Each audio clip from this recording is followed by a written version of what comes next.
10వ తరగతి పబ్లిక్ పరీక్షలు రాస్తున్న నేపథ్యంలో విద్యార్థులు చదువుపై పూర్తి దృష్టి పెట్టి మంచి ఫలితాలు సాధించాలని జిల్లా కలెక్టర్ పి ప్రావీణ్య సూచించారు.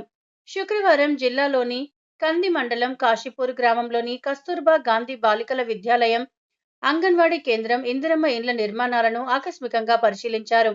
మొదట పాఠశాలలో తరగతి గదులు, వాష్రూంలు, ఆవరణ పరిశుభ్రతను పరిశీలించిన కలెక్టర్ మధ్యాహ్న భోజన నాణ్యతను పరిశీలించారు. మెనూ ప్రకారం భోజనం అందుతుందా లేదా అనే విషయాన్ని స్పష్టంగా తనిఖీ చేశారు. 10వ తరగతి విద్యార్థులతో ప్రత్యేకంగా మాట్లాడిన కలెక్టర్ ప్రావీణ్య పరీక్షలు దగ్గర పడుతున్నందున సమయాన్ని సక్రమంగా వినియోగించుకోవాలని, క్రమశిక్షణతో చదివి ఉత్తమ ఫలితాలు సాధించాలని సూచించారు. స్పెషల్ క్లాసులు జరుగుతున్నాయా, సిలబస్ పూర్తి అయ్యిందా అనే అంశంపై విద్యార్థుల నుండి వివరాలను అడిగి తెలుసుకున్నారు. ఉన్నత లక్ష్యాలు పెట్టుకొని కృషితో ముందుకు సాగితే భవిష్యత్తులో మంచి అవకాశాలు లభిస్తాయని ప్రోత్సహించారు. పాఠశాలలోని మరుగుదొడ్లను పరిశీలించిన కలెక్టర్ ప్రతిరోజు శుభ్రత తప్పనిసరిగా ఉండాలని, నిర్లక్ష్యం వహిస్తే సంబంధిత సిబ్బందిపై కఠిన చర్యలు తీసుకుంటామని హెచ్చరించారు.